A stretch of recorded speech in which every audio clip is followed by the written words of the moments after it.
দিনরাত এক করে পরিশ্রম করছেন, সৎ পথে ব্যবসা বা চাকরি করে ঘরে টাকা নিয়ে আসছেন ঠিকই, কিন্তু সেই টাকা কি আলমারি বা লকারে রাখার পর বরফের মতো গলে যাচ্ছে? হাজার চেষ্টা করেও কি ক্যাশ বাক্সে টাকা জমাতে পারছেন না? আলমারি খুললেই শুধু অকারণ খরচ আর লোকসানের রাস্তা তৈরি হয়ে যাচ্ছে।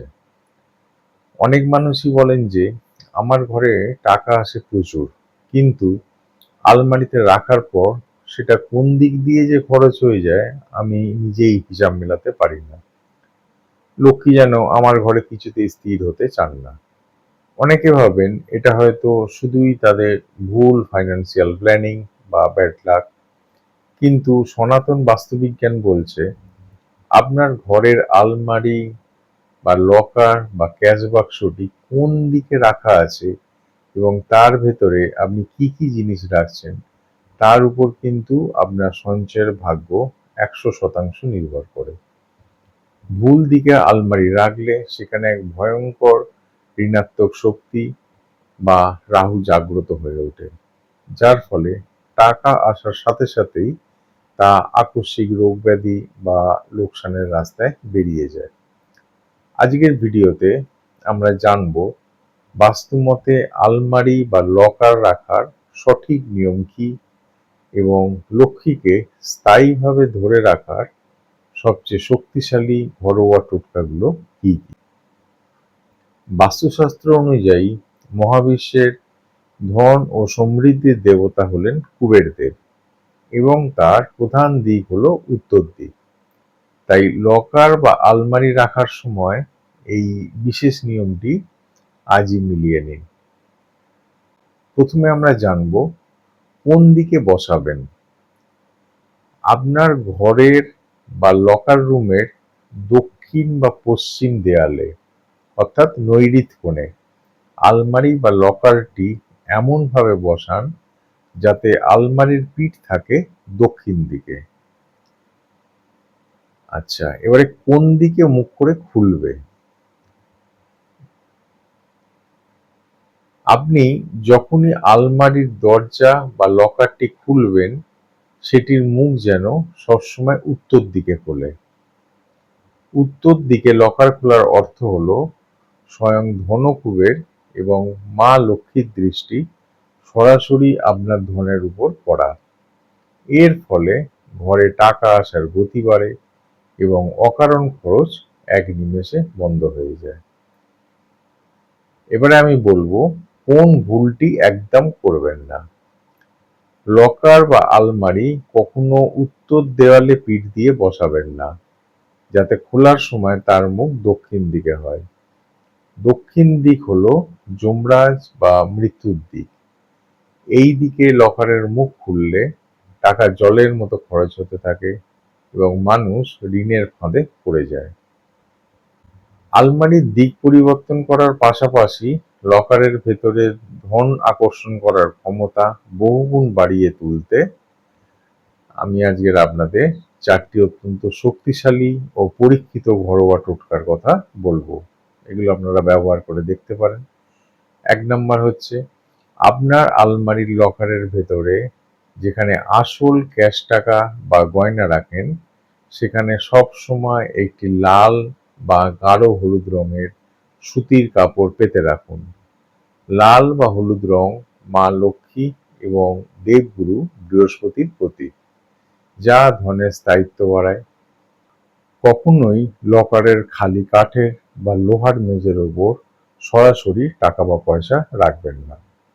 ২ নম্বর কি, যে কোনো শুভ শুক্রবারে মা লক্ষ্মীর চরণে ৫টি পরিষ্কার গোমতী চক্র এবং একটি আস্ত হলুদের গাঁট অর্পণ করুন। পুজো শেষে এই জিনিসগুলো একটি ছোট লাল কাগজে বা কাপড়ে মুড়ে আপনার লকারের ক্যাশ বাক্সের ভেতরে রেখে দিন। এই টোটকাটি এত শক্তিশালী যে এটি লকারের সমস্ত বাস্তুদোষ দূর করে এবং ঋণাত্মক শক্তিকে ক্যাশ বাক্সে ঢুকতে দেয় না। নাম্বার, লকারের ভেতরে সবসময় একটি ছোট রূপোর কয়েন বা রূপোর টুকরো রেখে দিন। রূপো হলো শুক্র এবং চন্দ্রের ধাতু। যা মনকে শান্ত রাখে এবং অযাচিত খরচ বন্ধ করে। এটি রাহুর কুদৃষ্টি থেকে আপনার জমানো ধনকে পাহারা দেয়। 4 নাম্বার টোটকা। মা লক্ষ্মী সুগন্ধ অত্যন্ত পছন্দ করেন, তাই প্রতি শুক্রবারে লকারের ভেতরে সামান্য একটু চন্দনের আতর বা সুগন্ধি স্প্রে করুন এবং লকারের এক কোণায় 2টি ছোট এলাচ রেখে দিন। এলাচের সুগন্ধ শুক্র গ্রহকে বলবান করে তোলে, যার ফলে আলমারিতে টাকা সবসময় আকর্ষিত হতে শুরু করে। এই বাস্তু নিয়ম ও টোটকাগুলো ভক্তি ভরে পালন করার পাশাপাশি নিজের মনের চঞ্চলতা, হুটহাট ফাটকা ইনভেস্টমেন্টের লোভ এবং আকস্মিক খরচ নিয়ন্ত্রণে রাখতে প্রতিদিন 5 থেকে 10 মিনিট ধ্যান বা প্রাণায়াম করলে খুব ভালো ফল মিলবে।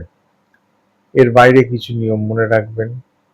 আলমারি বা লকারের ভেতরে কখনো কোনো পুরনো ছেঁড়া বিল, লোন বা ধারের কাগজ কিংবা বন্ধ ঘড়ি বা ভাঙা জিনিস একদম রাখবেন না।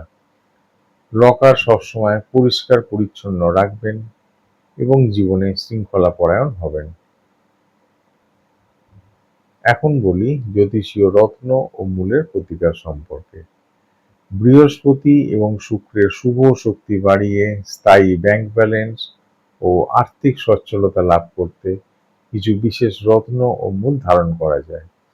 আপনি যদি আসল মহারত্ন ব্যবহার করতে চান, তবে সঠিক ফাইন্যান্সিয়াল ডিসিপ্লিন ও ধনসম্পদ সঞ্চয়ের জন্য বৃহস্পতির রত্ন পোগরাজ এবং বৈভব ও লাক্সারির জন্য শুক্রের রত্ন হিরে বা ভালো কোয়ালিটির উজ্জ্বল জারকন ধারণ করতে পারেন।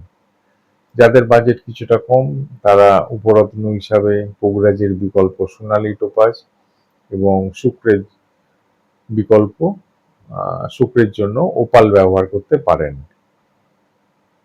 আর যারা রত্ন করতে চান না বা যাদের বাজেট আরো একটু কম, তারা বামুনহাটি মূল এবং রামবাসক মূল ধারণ করতে পারেন।